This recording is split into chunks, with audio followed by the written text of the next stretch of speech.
donde la realidad supera a la ficción y la logística supera a la voluntad de vivir.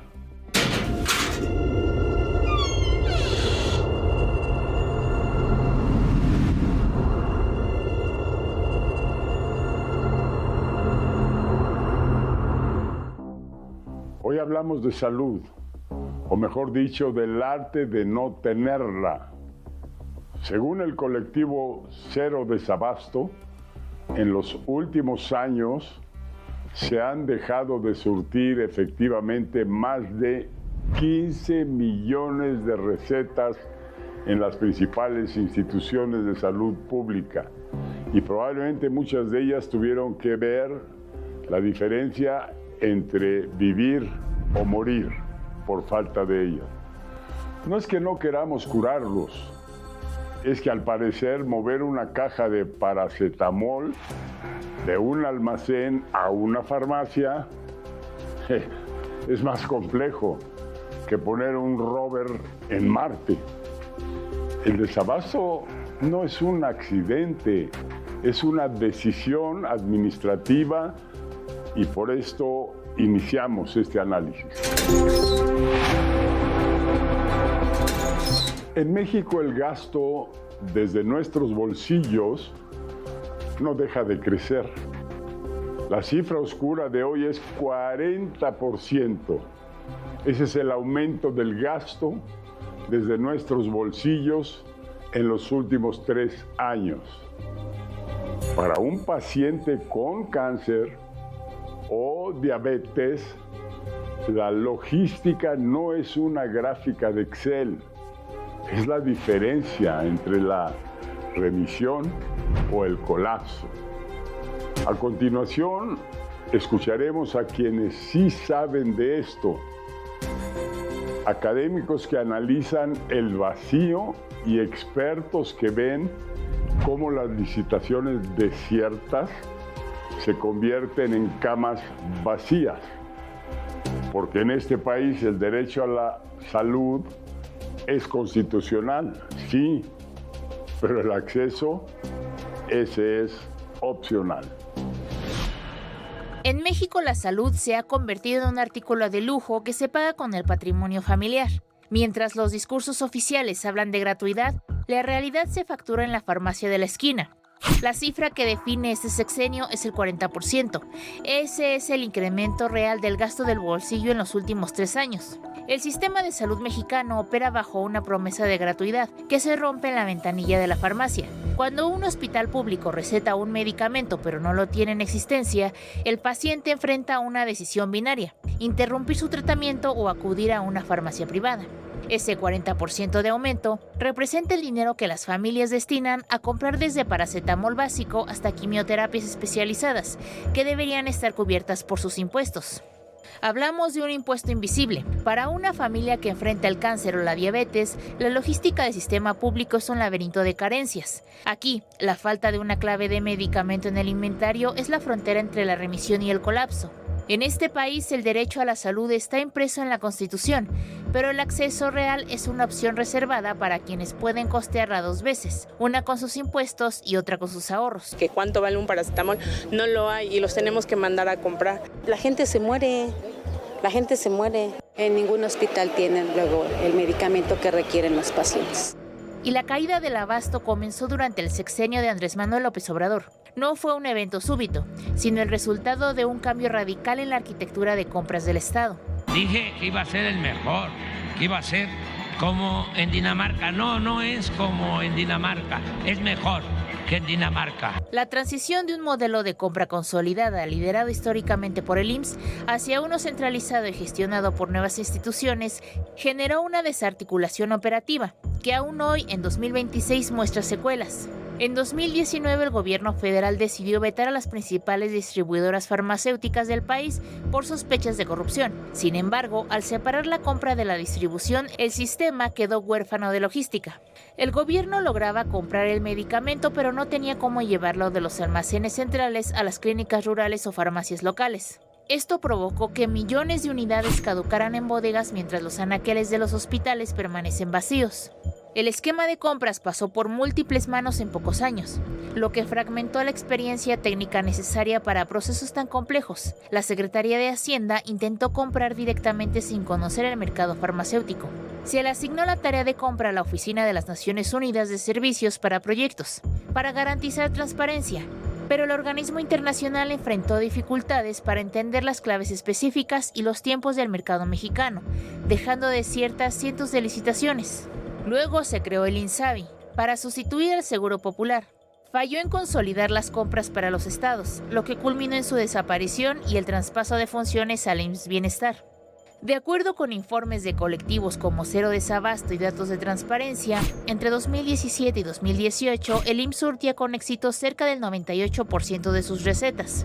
Para 2021 y 2022 este porcentaje cayó drásticamente, acumulando más de 15 millones de recetas no surtidas en el pico de la crisis. El número de personas que reportaron no tener acceso a servicios de salud aumentó de 20.1 millones en 2018 a 50.4 millones en 2022 según el Coneval.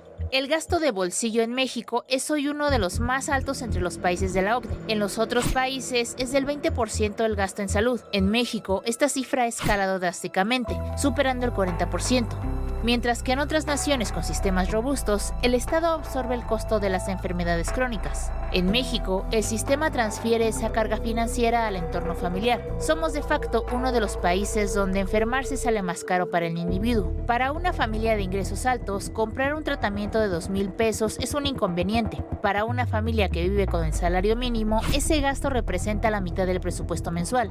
Esto obliga a los hogares más pobres a elegir entre comer o curarse. Al no haber abasto ni citas prontas en el sector público, la población de menores recursos acude a los consultorios adyacentes a farmacias. Aunque resuelven la urgencia inmediata, estos establecimientos no están diseñados para el seguimiento de enfermedades complejas, como la diabetes o la hipertensión. El resultado es una salud de dos velocidades: medicina de alta especialidad para quien puede pagarla y medicina de mostrador para el resto de la población. La administración actual ha intentado pasar de la etapa de reconstrucción de su antecesor a una de institucionalización. Lanzó un nuevo modelo de compra de medicamentos con una planeación bianual. Según la Secretaría de Salud, se ha contratado más del 97% de las claves necesarias, pero las medicinas no llegan. También están las farmacias del bienestar, que serían puntos de entrega de 22 tipos de medicamentos para enfermedades crónicas, pero se reducen a estantes vacíos, y el Registro Nacional de Salud, que en realidad podría tener más riesgos que beneficios. La estrategia actual parece apostar más a la simbología que a la solución, pero el sistema no se comunica entre sí.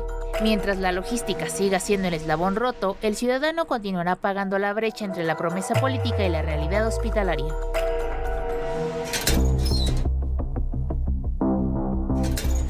Por esto salimos a las calles de esta metrópoli a preguntar lo obvio.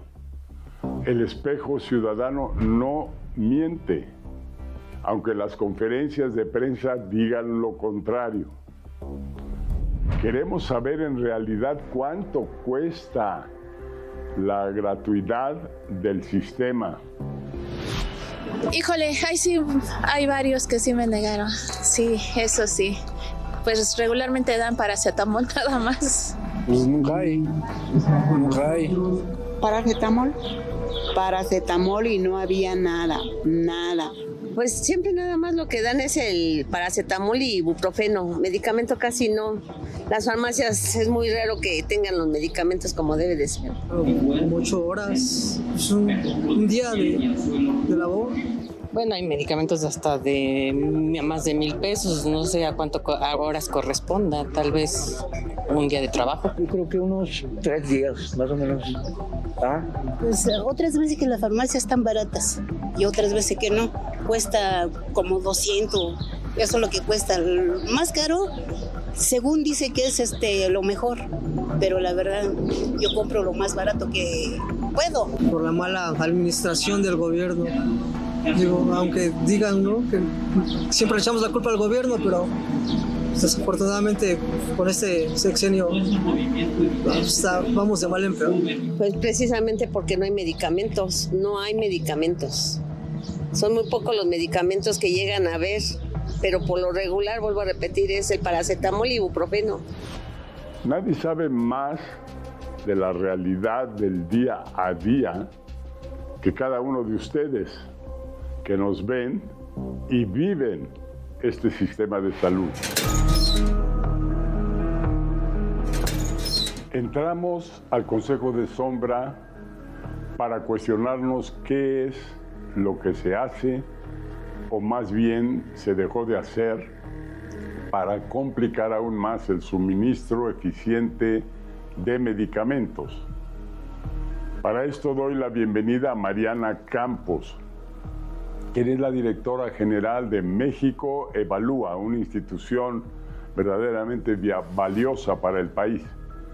Y Mariana, pregunto de inicio, ¿estamos ante una curva de aprendizaje que ya duró un sexenio?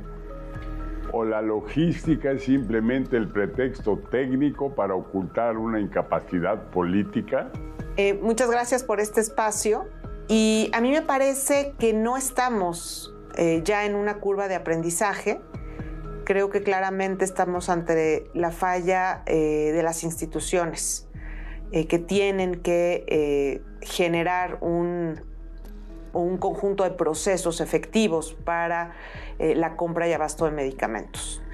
Pero déjame señalarte que, en mi opinión, el problema inicia con una visión que es, digamos, incorrecta o no apropiada para diseñar el sistema que queremos que opere bien, ¿no? O que debió estar al centro de las reformas que se hicieron hace algunos años para modificar estos procesos. ¿A qué me refiero? A dos características que tienen que estar en la visión para poder generar un sistema efectivo. Primero, es que el sistema tiene que tener muy claro el objetivo, y es un sistema que tiene que poder surtir medicamentos a tiempo. Esto significa que el paciente tiene que estar en el centro del sistema. Todas las instituciones y los procesos tienen que girar en torno al bienestar del paciente. Ese es el número uno. Y el número dos es que un sistema de compra y abasto de medicamentos no puede ser exitoso, y de hecho no conozco un ejemplo en el mundo de un sistema exitoso en donde el Estado lo haga solo. Es decir, los sistemas de compra y abasto de medicamentos conviven tremendamente con el sector privado. El sector privado participa de manera definitiva. Nosotros hemos revisado casos a nivel internacional, el caso de Dinamarca, famosísimo porque ha sido además un símbolo político, el caso de Dinamarca, pero también revisando el caso de Brasil, de Chile, que son países, podemos decir, similares a México, países en desarrollo todavía, en donde el sector privado es fundamental y el rol que tiene el sector privado. Y creo que lo que estamos viviendo en México, digamos, parte de tener una visión que no incorpora estos dos aspectos que te comento. A ver, tu comentario es muy relevante. Yo recuerdo, todos recordamos haberle escuchado a López Obrador que era fácil administrar lo público, que era muy fácil llevar a cabo la presidencia del país. Y qué equivocado fue aquel comentario, porque yo creo que la administración pública puede rayar en lo más sofisticado, comparado inclusive con grandes corporaciones internacionales. Administrar lo público tiene muchísimos secretos, requiere muchísima sabiduría, requiere muchísima experiencia. Y esto es quizá lo que ha faltado aquí, porque ¿cómo es posible que en 7 años no se pueda tener ya un verdadero sistema, ya no de salud, tan solo de abasto de medicinas? Esa es una cuestión que pues se administra con tecnologías modernas y se puede lograr las compras a tiempo, las compras en cantidad suficiente, las compras que lleguen a los almacenes. ¿Tú qué opinas sobre el sistema en sí mismo, sobre las capacidades que requiere la administración pública para realmente ser exitosos? Bueno, el sistema, como te comento, parte de no tener al paciente en el centro, entonces las decisiones se van tomando en función de otros aspectos, ¿no? Por ejemplo, se considera que, es decir, la toma de decisión no parte de una estructura profesional de funcionarios, ¿no? Entonces van tomando decisiones como el Estado puede hacer la compra, hacer el abasto, crear de un día para otro un sistema logístico. Pues claramente no. Y estas decisiones están siendo tomadas pues, por personas que no tienen la experiencia, el conocimiento ni las competencias que se requieren. Entonces, en efecto, lo primero que tendríamos que tener es una estructura profesional de funcionarios que estuvieran tomando las decisiones, que estuvieran valorando indicadores, que estuvieran viendo y revisando cuáles son las prácticas internacionales, ¿no? Y no partimos de eso, ¿no? Creo que de entrada, por ejemplo, necesitaríamos ya, y en eso México se atrasó mucho en los últimos años, por lo menos yo diría que hasta unos 15 años debimos de haber acelerado y no lo hicimos. Tener un sistema de compra público completamente digital. Esto requiere una trazabilidad. La compra de medicamentos con su abasto requiere una trazabilidad de principio a fin. Y la verdad es que la tecnología ha estado disponible ya desde hace muchísimo tiempo. Cada vez es más fácil implementar procesos digitales. Entonces, todavía tenemos muchas partes del proceso que no están digitalizadas, ¿no? No hemos logrado eso cuando pues volteamos a ver a Chile, volteamos a ver a Colombia.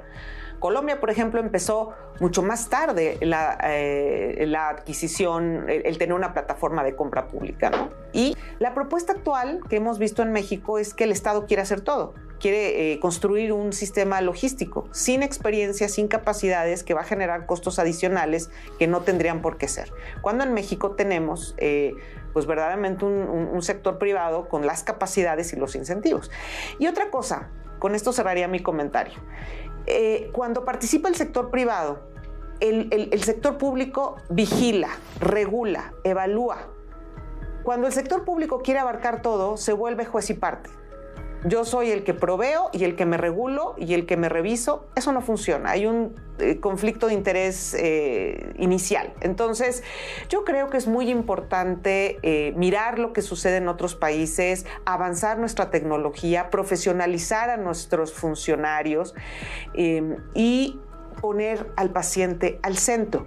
Dame en tus evaluaciones, entonces, en general, si vas a calificar de 0 a 10 el sistema de salud en México, ¿por dónde anda? Yo diría que México, y comparado con los países de América Latina, está perdiendo mucho de lo que llegó a lograr, está por debajo del nivel de desarrollo, su sistema de salud, del nivel de desarrollo del país.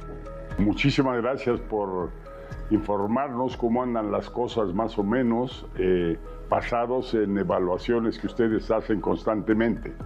Te agradezco muchísimo, Mariana, que hayas estado con nosotros y nos vemos para la próxima. Y amigas y amigos, ahora entramos al Expediente Prohibido, esta sección que nos permite profundizar más en los temas que estamos tratando con ustedes. Y para esto, qué mejor que tener un experto, yo diría un expertazo en materias de salud pública y con muchísima experiencia atrás. Se trata de Jesús Felipe González Roldán. Él es ex miembro del Cuerpo de Gobierno de la Federación Mundial de Sociedades de Salud Pública y ex presidente de la Sociedad Mexicana de Salud Pública. ¿Por qué no podemos en lo nacional tener ese sistema del cual nos hablaron y que ni por asomo ha resultado? Bueno, don Vicente, usted bien lo señala, ¿no? En la última licitación quedaron el 25% de las claves desiertas y creo que tiene que ver mucho con la arrogancia, la improvisación, sobre todo en la administración anterior. El 2019 fue un año catastrófico para México en materia de abasto de medicamentos, sobre todo en lo que ha sido uno de los pilares fundamentales de la salud pública, como es el Programa Nacional de Vacunación. Y por primera vez en el 2019 no tuvimos vacunas y hoy estamos viviendo las consecuencias con la epidemia de sarampión que tenemos en el país, Pero también yo resalto, y eso no se habla, y hace poco el director general del IMSS hacía alusión a periodos anteriores en términos de falta de coberturas, pero hoy, por ejemplo, se nos han muerto 73 niños menores de 1 año de edad por tosferina, justo porque no los vacunamos. La vacuna en ellos es durante su primer año de vida, y al no tener las vacunas, no se les vacunó, les dio tosferina, y 73 mexicanas y mexicanos recién nacidos fallecieron como consecuencia del desabasto de este biológico. Sí, no hay duda que las adjudicaciones directas abren la puerta a la corrupción, al amiguismo, a entregar esas compras pues a miembros de la propia secta o del propio gobierno. ¿Cuánto del problema tú atribuyes a adjudicaciones directas y por el otro lado, cuánto del problema atribuyes a fobias con la iniciativa privada, en el supuesto y juicio crítico de parte de ellos de que los neoliberales o las empresas privadas no funcionan bien y entonces nos vamos hasta la India a comprar las medicinas? Mucho tiene que ver con no darle el nivel y la categoría que tiene la industria farmacéutica en México. La industria farmacéutica tiene un componente importante desde el punto de vista de empresas globalizadas o transnacionales, pero se nos olvida que también hay una industria mexicana muy importante encargada de generar insumos y medicamentos que son laboratorios nacionales. Sin embargo, los intereses políticos o los intereses de alguno que pensaba o que quería ser candidato en Jalisco, pues hace que haya un enfrentamiento del gobierno con una industria mexicana como lo es PISA, y en ese momento nos quedamos sin medicamentos oncológicos y lo padecimos toda la administración anterior. Y hoy yo también diría, lo mismo se denostó con el tema de los biológicos. En el 2019, el entonces subsecretario López-Gatell agarró y comentó que iba a ir a OPS a conseguir los biológicos sin entender ni conocer la dinámica del mercado, y también malinformó al presidente López Obrador señalando que el 30% del costo de los medicamentos iba en distribución. Estudios posteriores de la propia Secretaría de Hacienda demostraron que eso no llegaba ni al 3 o al 4% en términos de la distribución. Cuando se da información falsa, cuando se parte de un análisis equivocado, se tiene mayor posibilidad de equivocarse o de errar en términos del abordaje. Y en aquel 2019, pues México perdió el lugar en la fila que ya tenía con laboratorios transnacionales para compra de biológicos. Y por ejemplo, por primera vez, le comentaba, no tuvimos jornadas de vacunación, pero también se cayó todo el programa, todas las coberturas, y de 14,000 millones de pesos que había para compra de biológicos, este año se asignaron, el año pasado, en el 2025, 4,500 millones de pesos, con un subejercicio de 700 millones de pesos que en teoría están reservados para la adquisición posterior en este primer trimestre del año. ¿Qué significa esto? Que hicimos a un lado un componente esencial como es la iniciativa privada, no fortalecimos también las fuentes de trabajo de laboratorios nacionales y transnacionales que dan empleo a mexicanos, y perdimos nuestro lugar en la fila en términos de adquirir vacunas, porque México es uno de los países que, por ejemplo, para la vacuna de sarampión necesitábamos comprar alrededor de 4,5 millones a 5 millones de dosis anuales. Cuando no se compran, se pierde el lugar en la fila y llega otro país y los toma. Pues Felipe, no sabes cómo te agradezco tantos conocimientos que nos traes. La verdad es que hacer las cosas bien no es tan complicado, y tú nos acabas de dar una cátedra de las muchas cosas que podría estar haciendo el país para tener un sistema de salud mucho mejor de lo que tenemos hoy en día, que está bastante deplorable. Tenemos hoy un sistema de salud disque de primer mundo, siempre y cuando usted viva en el mundo de los datos oficiales. Porque el desabasto no es un problema de falta de pastillas, es un problema de falta de respeto. Mientras el paciente sigue esperando que la logística aprenda a caminar, la enfermedad es así, no conoce de burocracias ni de licitaciones desiertas. Gracias por acompañarnos en este diagnóstico. No se automedique, pero si lo hace, asegúrese de tener cuenta de ahorros, porque el Estado está muy ocupado contando cajas vacías.